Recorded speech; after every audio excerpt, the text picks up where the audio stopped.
Hi friends, ఈరోజు మనం దశావతారాలలో మూడవదైన వరాహ అవతారం గురించి సంక్షిప్తంగా తెలుసుకుందాం. మరి కాలచక్రం నిరంతరాయంగా జరిగేటటువంటి ఒక ప్రక్రియ. జీవక్రియలకు అంతరాయం కలిగించేటటువంటి పరిస్థితులు ఎదురైనప్పుడు భగవానుడు ఏదో ఒక రూపంలో జీవులను రక్షించేందుకు ఉద్భవిస్తాడు. ప్రళయంతో యుగ సమాప్తి జరుగుతుంది. సృష్టి మరల దైవానుగ్రహంతో జరుగుతుంది. కథల రూపంలో తెలుసుకుంటే మనకు ఆసక్తి ఉంటుంది. అందులోని విషయాలు చాలా త్వరగా మనకి అర్థమవుతాయి. అందుకే మనము తెలుసుకుందాము, మన పిల్లలకు తెలియపరుద్దాము. మరి వైకుంఠంలో ఒకరోజు విష్ణుమూర్తి, లక్ష్మీదేవి వీరిద్దరికీ మధ్య చిన్న తగాదా జరిగిందంట. లక్ష్మి అలిగి వైకుంఠం వదిలి బయటికి వెళ్ళింది. కొద్దిసేపటి తర్వాత, అయ్యో నా స్వామి ఒంటరిగా ఉన్నారు, వెళ్ళాలి, నన్ను తలుచుకుంటూ ఉండొచ్చు అనుకుందంట. అసలు విషయం ఏంటంటే, ఆమె మనస్సులోనే చాలాసేపు నేను అయ్యో భర్తని వదిలి ఉన్నాను, అలిగి బయటకు వచ్చాను, త్వరగా భగవంతుని చేరాలి, నా భర్తను చేరాలి అని చిన్న సంకల్పం అన్నమాట. సో ఆవిడ మళ్ళీ వైకుంఠానికి తిరిగి వచ్చింది. వైకుంఠానికి ద్వారపాలకులు జైవిజయులు. వీరికి ఉన్నటువంటి పదవి అహంకారాన్ని తెచ్చిపెట్టింది. వారి అనుమతి లేకుండా ఎవ్వరూ లోపలకు వెళ్ళలేరు అనేటటువంటి అహంకారంతో సాక్షాత్ లక్ష్మీదేవినే ఆపారు. మీరు బయటకు వెళ్ళడానికి మా అనుమతి లేకపోయినా లోపలికి వెళ్ళడానికి మాత్రం మా అనుమతి కావాలి. విష్ణుమూర్తి యోగ నిద్రలో ఉన్నారు, కాసేపు ఆగండి అన్నారంట. అంతే, ఆమెకి కోపం వచ్చింది. ఓహో, మీరు నన్నే ఆపేంతవాళ్ళా? సరే, అయితే మీలో ఉన్నటువంటి నా యొక్క లక్ష్మీ శక్తి పోవుగాక అని శపించిందంట. తత్ఫలితంగా ఒకరోజు సనక సనందనాదులు విష్ణుమూర్తిని దర్శించడానికి వైకుంఠానికి వచ్చారు. వారు పుట్టుకతో బ్రహ్మజ్ఞానం గలవారు, విష్ణువు తప్ప వేరే లోకమే తెలియని వారు. వారిని చూచి చిన్నపిల్లలుగా భావించి జైవిజయులు లోనికి పోనీయలేదు. వాళ్ళు తమకు విష్ణువుకు ఉన్నటువంటి అనుబంధాన్ని చెప్పి ఎంత బతిమాలినా జైవిజయులు ఒప్పుకోలేదు. దానితో వారు కోపించి, మీరు కూడా వైకుంఠానికి విష్ణువుకి దూరమైపోదువురుగాక అని శపించారు. ఏదైనా కోల్పోతే గాని దాని విలువ తెలియదు కదా. అలాగే అప్పటికి గాని తాము చేసిన తప్పేంటో జైవిజయులకు తెలిసి రాలేదు. మహాత్ములను అవమానిస్తే మనకి ఉన్న సంపదని కోల్పోతాం. విష్ణువును వైకుంఠాన్ని వదిలి ఉండలేమని మమ్మల్ని క్షమించండి అని ఆ సనక సనందనాదులను ఏడుస్తూ వేడుకున్నారు జైవిజయులు. లోపల విశ్రాంతి తీసుకుంటున్నటువంటి విష్ణుమూర్తి ఈ హడావిడికి గబగబా బయటికి ద్వారం దగ్గరికి వచ్చి చూసి జరిగింది తెలుసుకున్నాడు. జైవిజయులను వాళ్లల్లోని ఆ బాధని, పశ్చాత్తాపంని చూసి అందులోని నిజాయితీని కూడా గుర్తించాడు విష్ణుమూర్తి. జయవిజయులను తనను క్షమించి శాప ప్రభావాన్ని కొంతమేర తగ్గించమని సనక సనందనాదులను వేడాడు విష్ణువు. ఆ బాధ్యతని విష్ణువుకే వదిలిపెట్టారు వారు. విష్ణు దర్శనం జరిగింది కాబట్టి వెనుదిరిగి తపస్సు చేసుకునేందుకు వెళ్ళిపోయారు. మరి అప్పుడు ఆ శ్రీ మహావిష్ణువు 7 జన్మలు నా భక్తులుగా ఉండి నా వద్దకు రండి అని చెప్పాడు. అంతకాలం మిమ్మల్ని మేము వదిలి ఉండలేము అంటూ ప్రాధేయపడ్డారు జైవిజయులు. సరే, 3 జన్మల కాలం నాకు పరమ విరోధులుగా జన్మించండి, నాచే సంహరించబడి నా వద్దకు చేరండి అని శ్రీ మహావిష్ణువు వారికి సూక్ష్మ శాపానుగ్రహాన్ని ప్రసాదించాడు.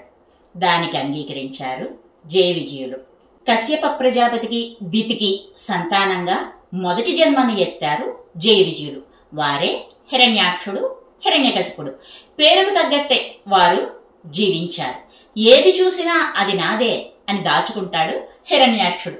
అన్నీ నావే అంటూ అనుభవిస్తాడు హిరణ్యకశిపుడు. చిన్ననాటి నుంచి రాక్షసత్వం, క్రూర మనస్తత్వంతో పెరిగారు ఆ అన్నదమ్ములు. దేవతలంటే గిట్టదు, వారిని రక్షించే విష్ణువు అంటే అసలు గిట్టదు. వారికి పరమశత్రువు ఈ విష్ణు స్వరూపము. హిరణ్యాక్షుడు బ్రహ్మను గూర్చి తీవ్రమైనటువంటి తపస్సు చేశాడు.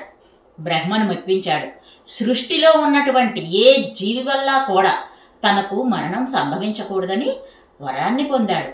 ఇక ఆ పొందిన వర గర్వంతో స్వర్గాన్ని ఆక్రమించుకున్నాడు.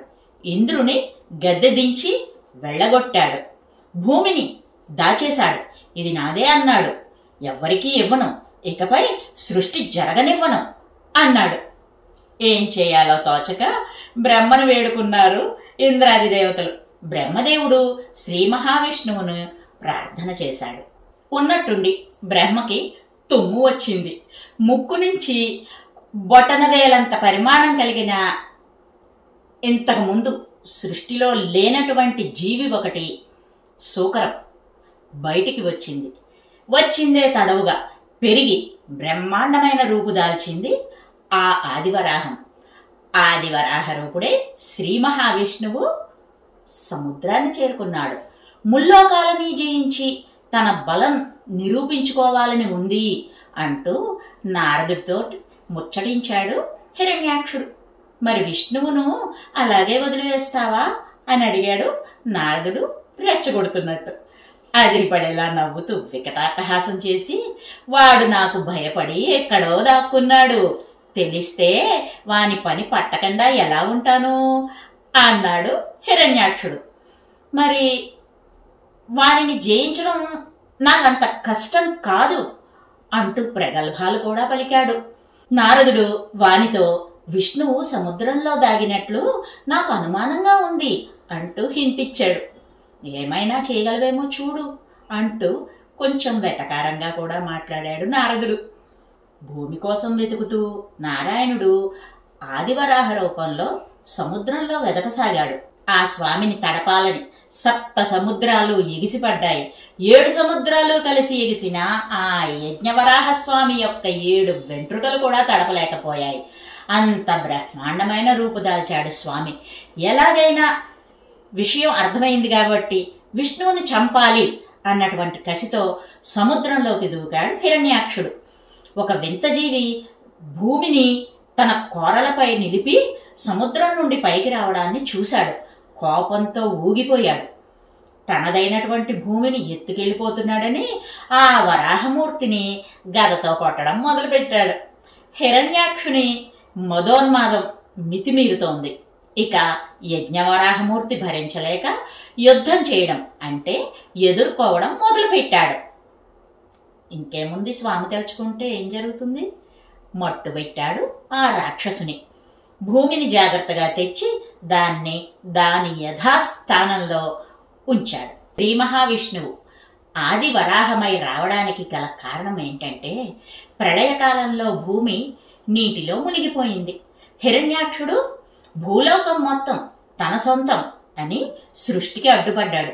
బ్రహ్మదేవుని వద్ద తాను పొందిన వరాల కారణంగా దేవతలు వాడిని ఏమీ చేయలేకపోయారు. దీన్ని గమనించిన శ్రీ మహావిష్ణువు హిరణ్యాక్షుడు పొందిన వరాలని గుర్తు చేసుకున్నాడు. అప్పటి వరకు సృష్టిలో ఉన్న ఏ జీవి వల్ల అతనికి మరణం లేదు. వాడి కష్టం తొలగి సృష్టి మరలా ప్రారంభం కావాలి అంటే ఆ రాక్షసుడు చావాలి. అంటే అప్పటి వరకు సృష్టిలో లేని జీవిగా తాను అవతరించాలి. అందుకే ఆదివరాహ రూపంతో సృష్టికర్త బ్రహ్మ యొక్క ముక్కు నుండి ఉద్భవించాడు. 100,000,000 దరిద్రాలకి అనంతకోటి ఉపాయాలు అంటారు. అలా ఈ ఆదివరాహమూర్తి యొక్క ఆవిర్భావం జరిగింది. ఫోకస్డ్గా ఆలోచిస్తే అసలు అంతరార్థం ఏంటి అన్నటువంటిది మనకి కనపడుతుంది. ఇక్కడ ఏంటంటే ప్రాబ్లం వచ్చింది. దేవతలు ఆ ప్రాబ్లం దిశగా ఆలోచించారు. కానీ శ్రీ మహావిష్ణువు సొల్యూషన్ దిశగా ఆలోచించాడు. బాధ ఎక్కువగా ఉన్నప్పుడు, సమస్య ఎక్కువగా ఉన్నప్పుడు ఒత్తిడి కలుగుతుంది. దాన్ని అధిగమించకపోతే బ్రెయిన్ పనిచేయదు, ఆలోచించే శక్తి ఉండదు. అందుకని ప్రశాంతంగా ఉండి సొల్యూషన్ ఆలోచిస్తే తప్పకుండా దొరుకుతుంది. అదే ఈ అవతారం తెలియచేసేటటువంటి నీతి. బాగుంది కదా? మరో మంచి వీడియోతో మీ ముందుకు వస్తా. By bye friends.